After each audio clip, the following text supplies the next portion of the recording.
Now, I think that the most memorable description of the impact of the Turkish invasions on the Indian subcontinent has been provided by Al-Biruni. In a very famous passage, he says, Mahmud utterly destroyed the prosperity of the country, and the Hindus became like atoms of dust scattered in all directions.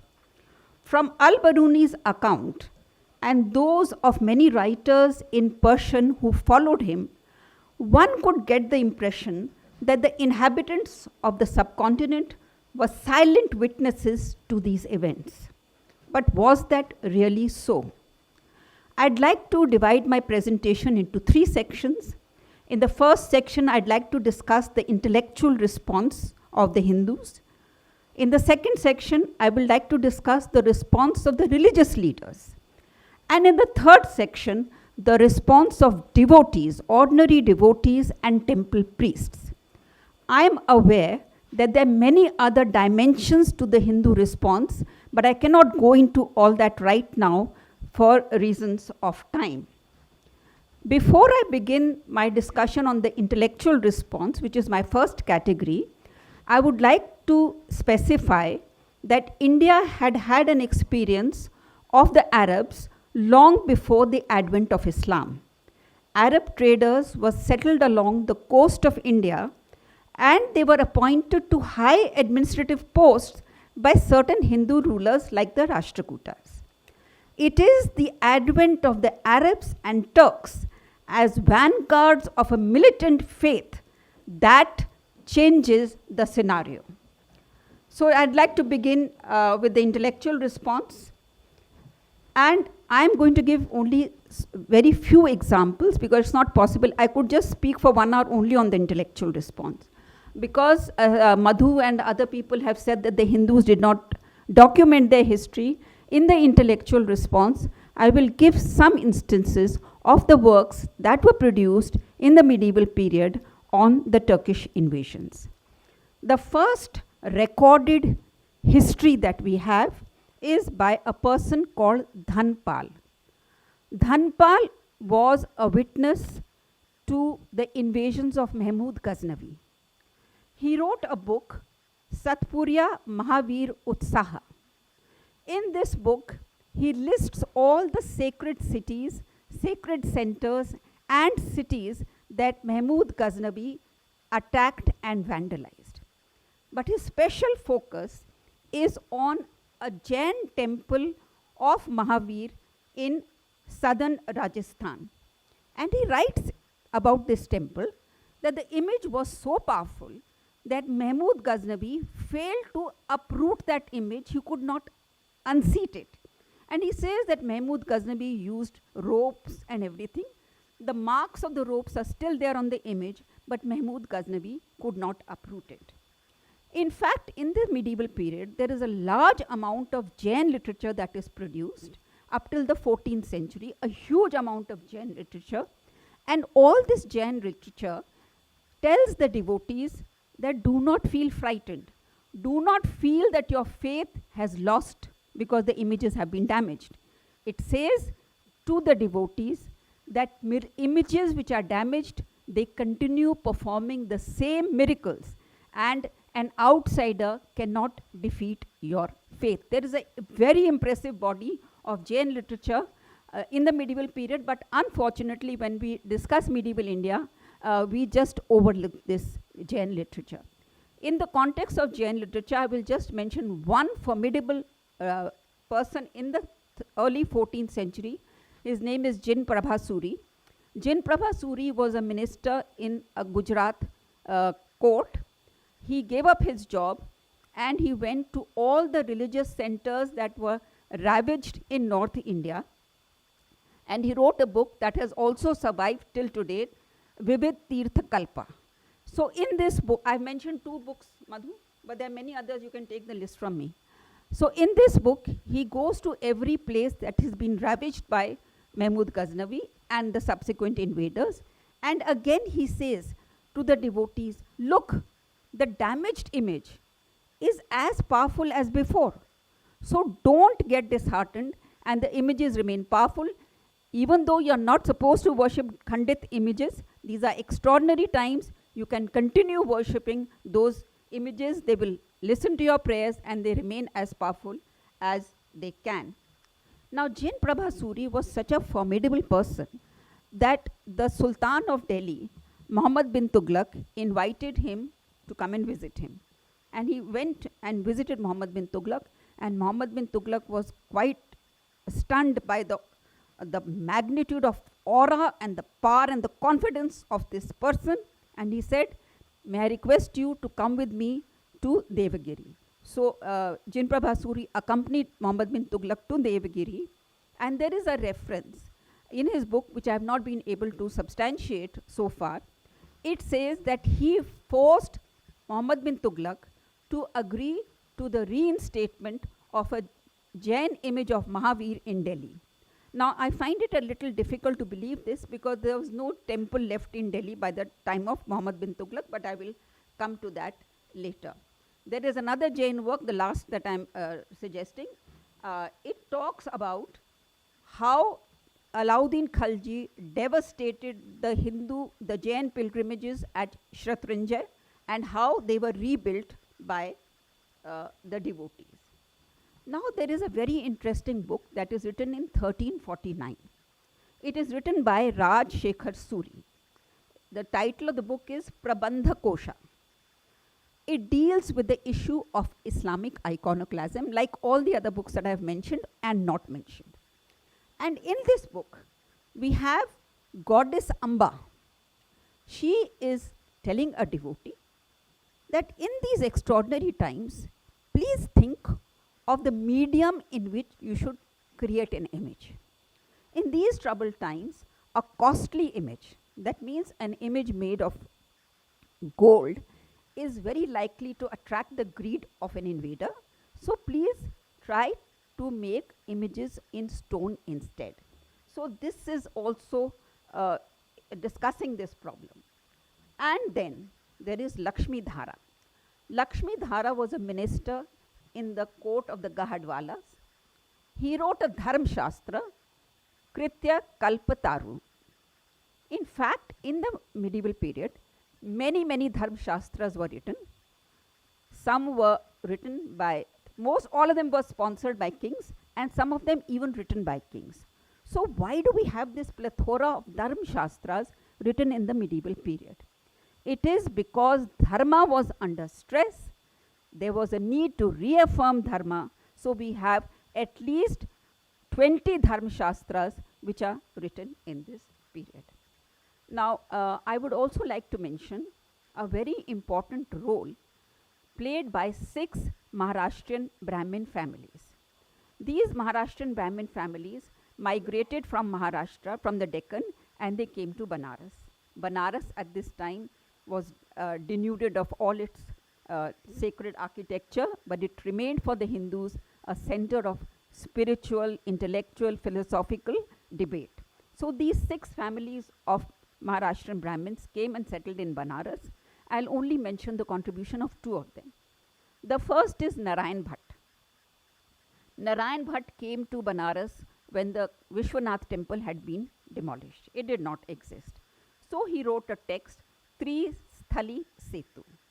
In this book, he tells the devotee that if the power of a foreign ruler has permitted him to remove the linga from this place, it is your duty to keep the dharma of this place alive. And how will you keep the dharma of this place alive? You have to come and do Nitya Tirtha every day. You have to come every day to this site and perform puja and all the other rituals, pretending that the image is there. Don't surrender the space. And the last person I would like to mention in this section is Gagha Bhatt. Gagha Bhatt was a very extraordinary person. He is supposed to have helped Shivaji when he was running away from Agra to reach the Deccan safely. That was in 1666. In 1673, Gagha Bhatt went to the Deccan to pay his homage to the Ma Bhavani temple at Kolhapur, and then he went to Raigad and he met Shivaji over there. And he said to Shivaji that we are proud of your achievements in the revival of Hindu religion. Then he said, in the interest of Hindavi Swaraj, these are his words, in the interest of Hindavi Swaraj, you should be coronated king as per Vedic rituals. It was his suggestion to Shivaji. Shivaji said, I absolutely agree with you. So he said, I will go back to Banaras, prepare the guidelines and for the ceremony, and he prepared that guidelines which are available to us even today. And finally, when the guidelines were ready, he went to Raigad and presided over the coronation of Shivaji as per Vedic rituals. When Shivaji died and Shambhaji came to the throne, Shambhaji requested, will you please come and preside over my coronation also? But Gaga Bhatt said, I have become too old now, I'll not be able to undertake the journey, and he sent somebody. So these are some of the powerful intellectuals who came to the fore at a time when Hindu society was not in a position to defend them or to protect them. But they came and they've left their mark and they've left their writings. It is for us to access those writings and to rewrite the history of that period. So far, I have given examples only from North India. I will now just give some examples from the South. And the most important early work from the South is the Madurai Vijay. The Madurai Vijay is a Sanskrit poem. It was written by a lady, Ganga Devi. She was the wife of the crown prince of Vijayanagar. And it's just a good fortune that this manuscript has survived. Only one copy of it has survived, and the full thing is not there. Many pages are lost. It was found embedded in another book in the early 20th century, and it was soon after that translated into English. And there this lady, Ganga Devi, she talks about the total devastation that has taken place in the South.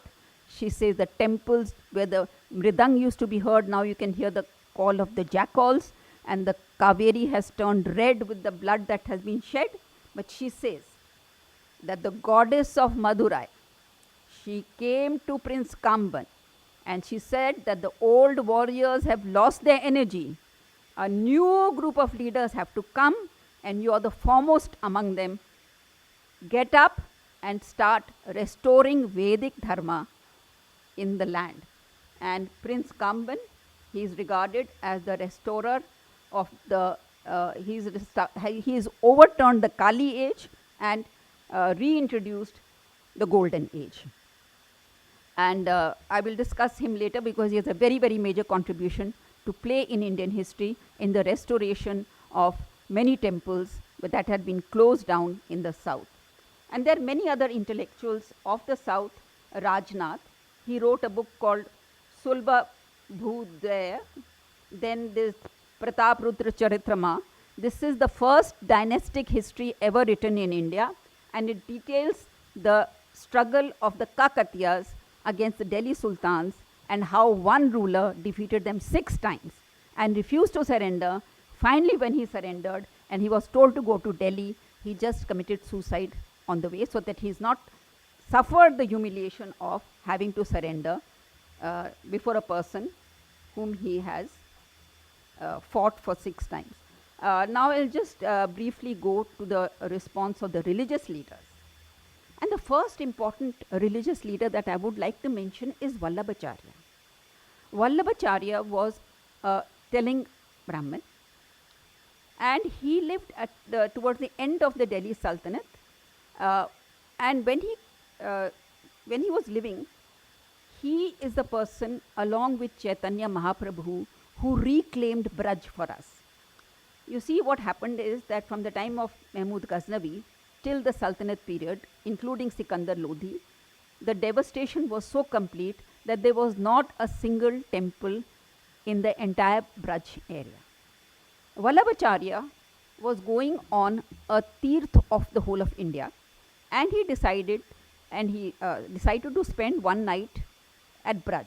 Decided means that it just fell on his way, he couldn't travel further.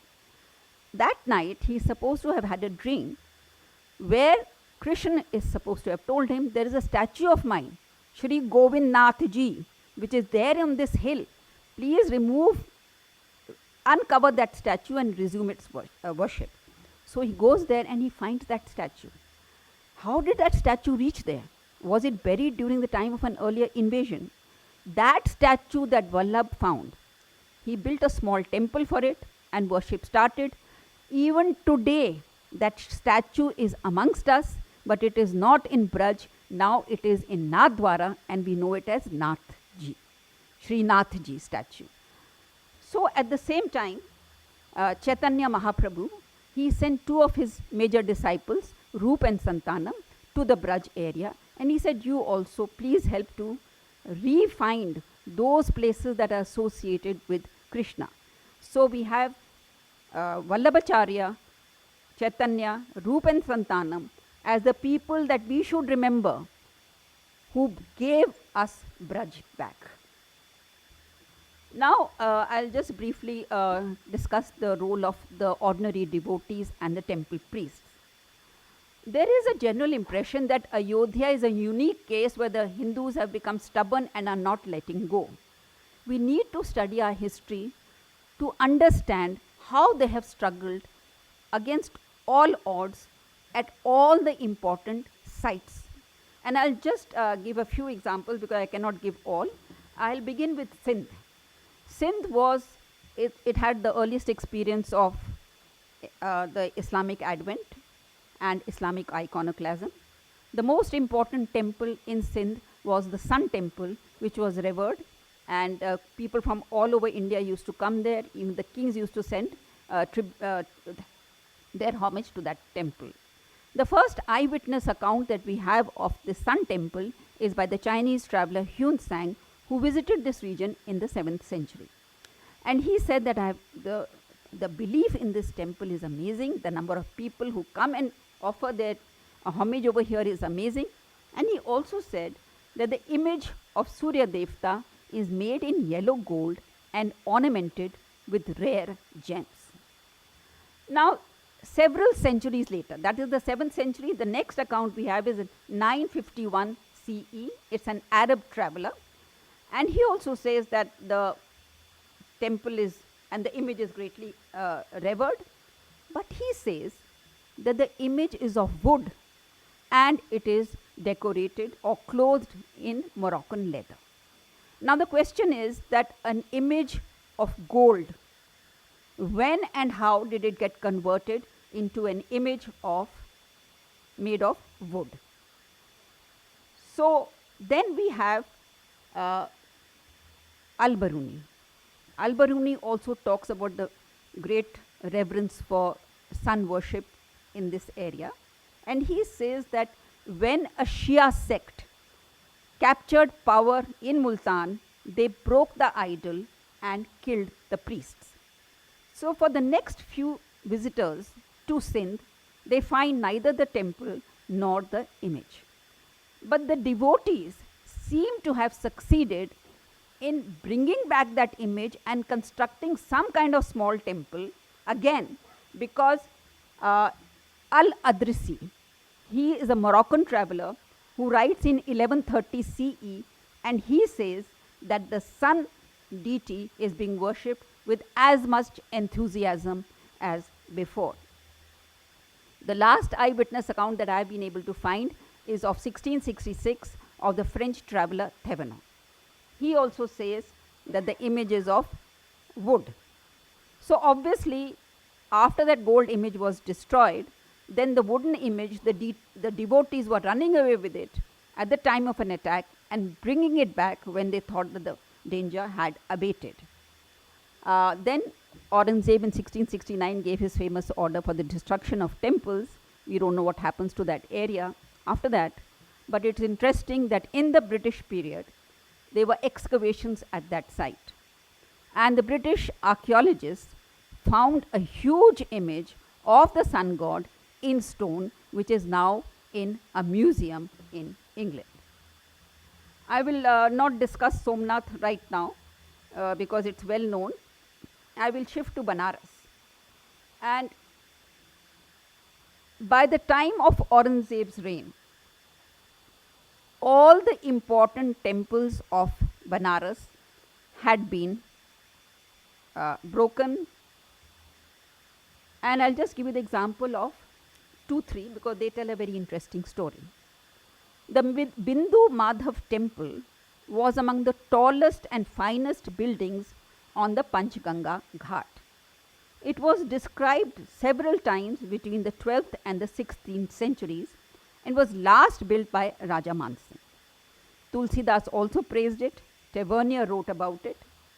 And then what we have today is a mosque built on that site by Aurangzeb. But what we see in Banaras is that the sites of the temple are occupied by mosques, but the Hindus built very, very small, tiny temples in the shadow of the mosque with the old name, continuing the traditions that were associated with the old temple. Kashi Vishwanath, it was destroyed at least 3 times, first by Queen Razia. She ruled only for 4 years, but in the course of those 4 years, she had the time to build a Razia mosque at the place of the Kashi Vishwanath temple, and was destroyed after that, then again destroyed, and I have mentioned Narayan Bhatt's role. Now, in the case of the Kal Bhairav temple, we have evidence that the statue of that temple was hidden till the 18th century.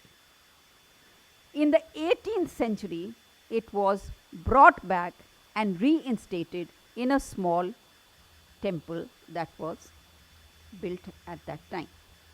Now, before I proceed to the next stage, I want to make 2 very important points that happen in the medieval period. When the medieval period starts, we find suddenly the worship of baby Krishna becoming very popular. Now, why should the worship of baby Krishna become so popular?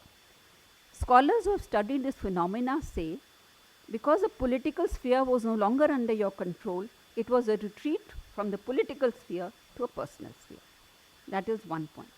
Now, to counter this retreat, we had a group of Hindu leaders who came and invoked the concept of Kodand Ram. What is Kodand Ram? Ram with the bow, the warrior Ram. So these are 2 important developments that take place. In the first phase, we withdraw from the public sphere, popularize the worship of baby Krishna. They are only concerned about the butter thief, his leelas with the gopis, etc. But then a group of leaders comes and says, no, the deity we should worship at this time is Kodand Ram, Ram with a bow.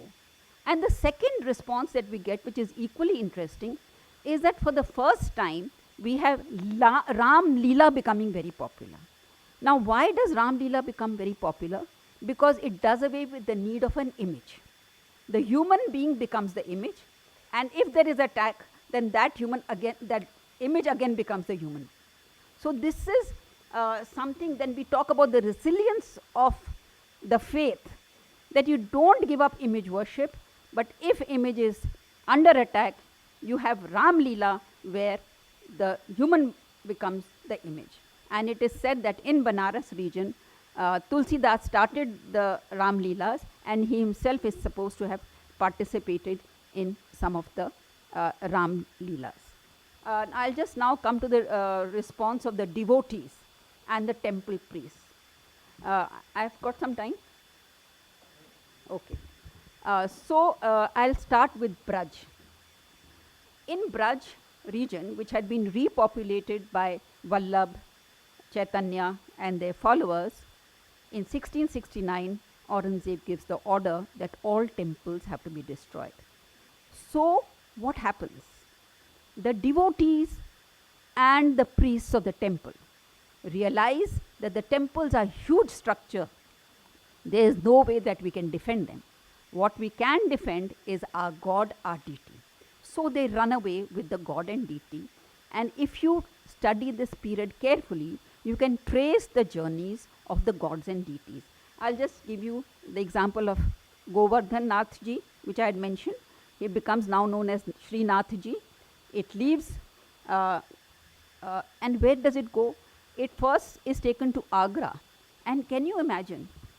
I don't know what kind of Hindus they were at that time, but it was kept in Agra. They were such courageous and brave people. It was kept in Agra, hidden in the house of a very prominent devotee for 2 years. And Agra is not very far from the Mughal capital of Delhi. And 3 kings, there is a record of 3 Hindu kings having the courage to come from their states and worship the deity in secret.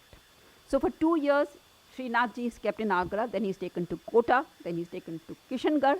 Then they say, now finally we will have to take him to Udaipur, because that is not the place where the Mughal armies can easily reach.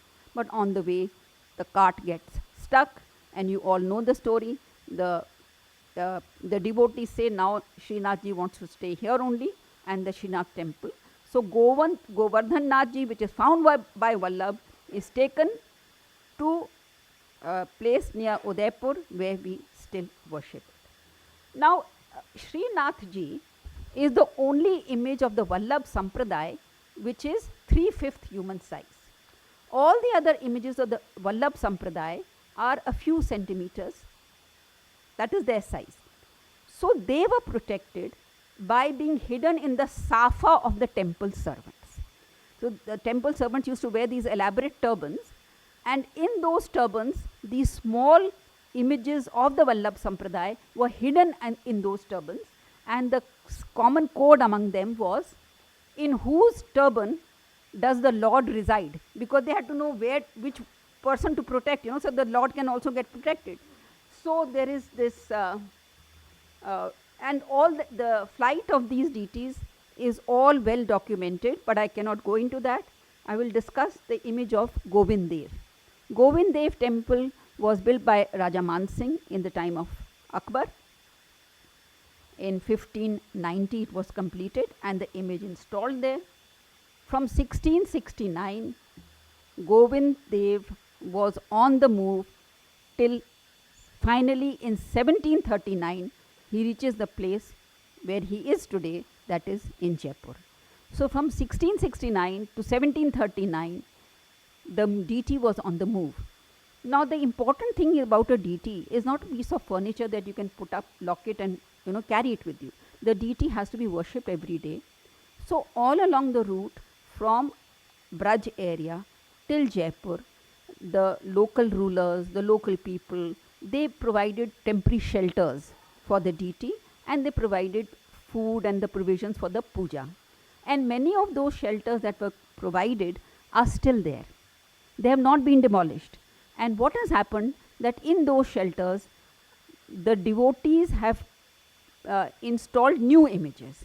So by the route, by looking for these temporary shelters, you can trace the movement of the deity Govind Dev from Braj till he finally reaches Udaipur. I'll just give one example more from the north and then move to the south, and that is concerning Ahmedabad. Ahmedabad, Shah Jahan had appointed his son Aurangzeb as the viceroy of Ahmedabad, and there was a very rich and prosperous Jain merchant over there, jeweler. Shantinath was his name, and he used to provide jewels also to the Mughals. He was a very, very influential person. Now he built a temple which has been described by Mendel Saw, who saw the temple, and we have his account. This was an extraordinary beautiful temple. When Aurangzeb was the viceroy, he desecrated that temple and converted it into a masjid. Now this Shantidas was not a person who was going to take it lying down. He wrote to Shah Jahan that why has this been done to us? What have we done to deserve this? So because he was a powerful person, Shah Jahan, who himself had ordered temples to be destroyed in other parts of India, felt compelled to act. So he sent a farman, which is still there with us. In that farman, he ordered that Aurangzeb be recalled from there and Dara be sent in his place. And he also told the officials that you cannot destroy that masjid. You divide that building into half-half, give back Hindus half of it, leave the other half as a masjid, but nobody will offer namaz there. So imagine the community had the power and the confidence and the determination to take on the Mughal emperor. I have got so many cases, I cannot get into all that. But when the temple was offered back to Shantinath, he said, no, it has no relevance for us now because it has lost its sanctity.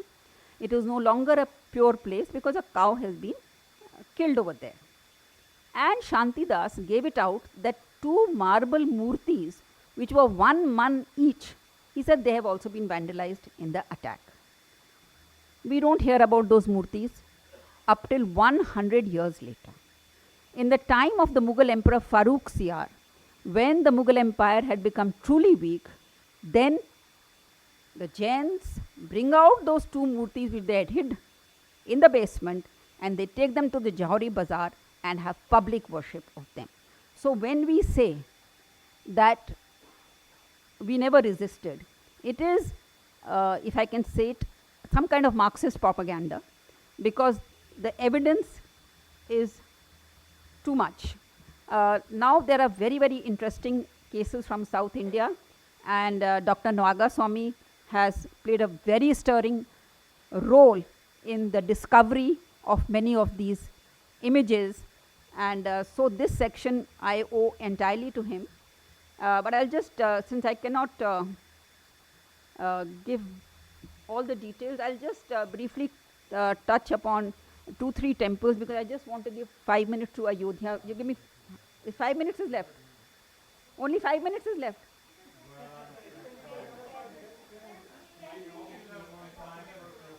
Okay, I will not discuss Ayodhya. I will not discuss Ayodhya, but I will discuss. Okay, now the Sri Ranganath temple. The Sri Ranganath temple, when it was attacked twice. Once by Malik Kafur, and the second time by Prince Muhammad bin Tughlaq. That is before he became Sultan.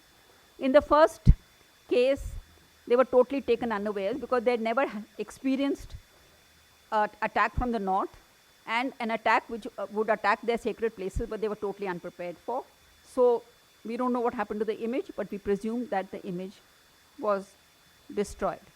In the second case, the devotees and the temple priest ran away with that image, and the temple history, that is the temple Mahamatya, gives the story of where they took the image from, that is 1311 to 1371. So for 60 years they went on running from place to place with the image, and wherever they thought that the armies, they wanted to go to inaccessible places so that they cannot be attacked.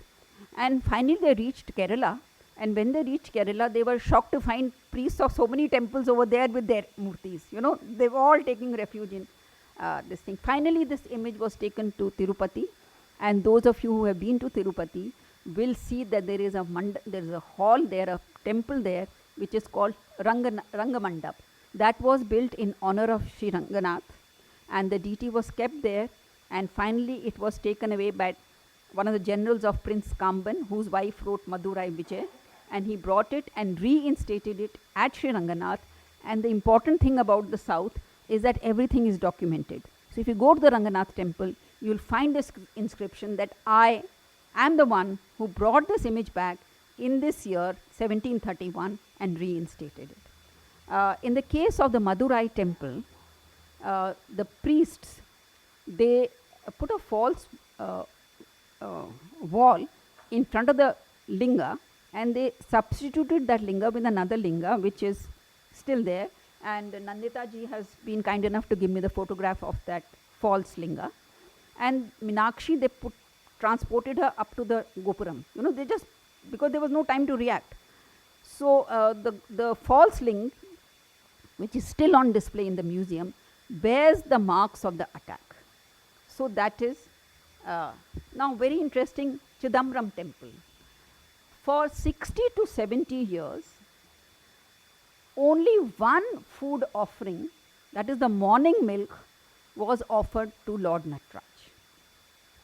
It was only again with the intervention of another Vijayanagar ruler that worship was, the proper rituals were done. But for 70 years, only one meal was offered to the deity, that was the morning milk.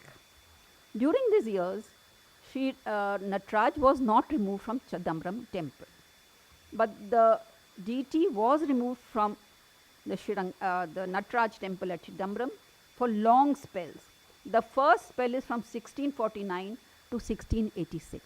the image was moved from there. So that was 37 years that Lord Nataraj was taken away from the temple. And then it was taken away 3 times. So all those details I cannot get into. There's a very, very long story. The Vardharaj temple. Now there were 3 temples, Vardharaj, Kamakshi and Ekrameshwar temple. In the case of the Vardharaj temple, in 1688, the images were disguised as dead bodies, corpses, and removed from the temple. And they were reinstated after 22 years, and that whole story is again told in an inscription in the temple. The Brihadeshwar temple, Dr. Nagaswamy has written one fat big book on the Brihadeshwar temple. He is, and he's writing 2 more. Now, in the Brihadeshwar temple, this is the last example. Conrad, don't get nervous. So, the Brihadeshwar temple, Raja Raj, who ordered that temple to be built, he detailed that everything associated with that temple, the detail should be inscribed on inscriptions on the temple wall. So according to these detailed inscriptions, 66 bronze images were gifted to the temple for worship by Raja Raj and his family members, his sister and his queens and his ministers. Today when you go to the Raja Raj temple, there are only 2 images of that period. 64 have disappeared. Why they have disappeared, we can discuss in the question session, but I'd just like to mention one of the images that is there.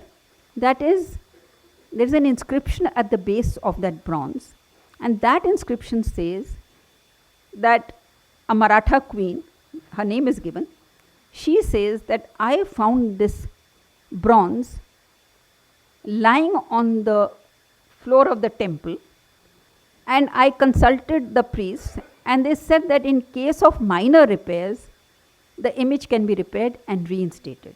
So she has said, this is the damage done to this image. I have got it repaired. This is my name, and in this year, I have reinstated it in the temple. So just one point, what we find in South India is that large-scale burial of images took place. The images were carefully pits were carefully dug, and they were properly cemented so that there is no question of water leakage and all that.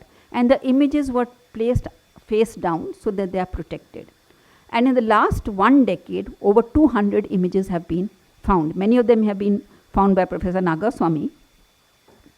And the calculation is that roughly about 50% of the Chola bronzes were destroyed, but about 50% remained, and many of those are being now resurrected, or found when peasants are digging of their fields or some such thing. So we have examples in the south, many of them where the temple belongs to the 10th century and the image is there of the 16th or 17th century, because when the threat went away, then many people had forgotten where they had hidden the image, because those people who had hidden the images had died. So new images were commissioned. So the temple is of the 10th century and the images of the 16th or 17th century. I think I'll stop here because of time. No, let me take permission. Okay, well, take that as the first question. Let's talk about Ayodhya. All right. Okay, and now I'll just make very few points about Ayodhya. The most important point is that it is possible to document Hindu occupation of that site from the time that it was demolished by Babur. Babur demolished it in 1528, and the first eyewitness account that we have is 80 years after Babur demolished it. And that person is an Englishman who comes to India. He visits all parts of India, and he writes that I've been to Ayodhya, and there are Hindus over there, but he does not mention any Muslims, and he does not mention namaz. A few years later, there is a Jesuit who visits Ayodhya, This Jesuit lived in India for 40 years, and he lived in the Awadh area for about 7-8 years. He's written a very detailed book, and he's even given drawings of what he saw over there. And in that book, he says that the Hindus have created a Bedi or Vedi, that is a cradle. And he says that they have created that cradle and they are coming and going around that cradle. So these are two early accounts that we have. Both of them do not mention a Muslim presence, but they attest to a Hindu presence. After that, in 1857, there was the Great Revolt, and in 1858, the British rule in Awadh actually began. So from 1858 onwards, we have a series of cases that were filed in the Faizabad district court. And these cases all show how that site was being contested. The earliest is the most important. It dates the year 1858. It is filed by the Thanedar of Awadh. And he files an FIR in which he says, 25 Sikhs have entered Babri Masjid and they have started Havan and Puja. This is the official FIR filed by the Thanedar of Awadh. 2 days later, the superintendent of Babri Masjid, he files a complaint with the British saying that these Nihang Sikhs have entered, they've started Havan and Puja, and with koila, charcoal, they've written Ram Ram all over the walls of the masjid. And he says that outside the masjid, the Janam Sthan was already there, that means in that vacant place within the compound. And the Hindus were coming there, but now they have entered inside also, so they are all over the masjid. After that, till 1948, there is all the documentation of court cases of Hindus being present at that site. In 1944, the UP government prepares a list of all the masjids in Ayodhya, in UP, and says that the name of the builder, the year of the building, and the waqf that is created for this building should be mentioned. In the case of Ayodhya, the builder is mentioned as Babur, the year of construction is mentioned at 1528, but the column of waqf is left blank. Now, the people who are fighting for the masjid in the Allahabad High Court, they could not explain why there is no waqf. Because if you have a building, you have to have a waqf for its maintenance. So it's possible that the temple was broken, the masjid built and abandoned, because the idea was to just occupy that site. Also, the revenue records of the British from 1861 onwards, the British prepared revenue settlements and they were revised every 10 years. These revenue records do not mention Babri Masjid at all. They mention that area as Janam Sthan, that village as Ramkot, and they show the government as the owner of that land and the Mahants of Janam Sthan as the under proprietors. So, and the rest of the things, archaeological excavations by the ASI, the discovery of the inscription. So the evidence, what surprises me is that there is no evidence of continued Muslim presence over there, but there is evidence of continued Hindu presence. So I'm not able to understand what the debate is about. Thank you.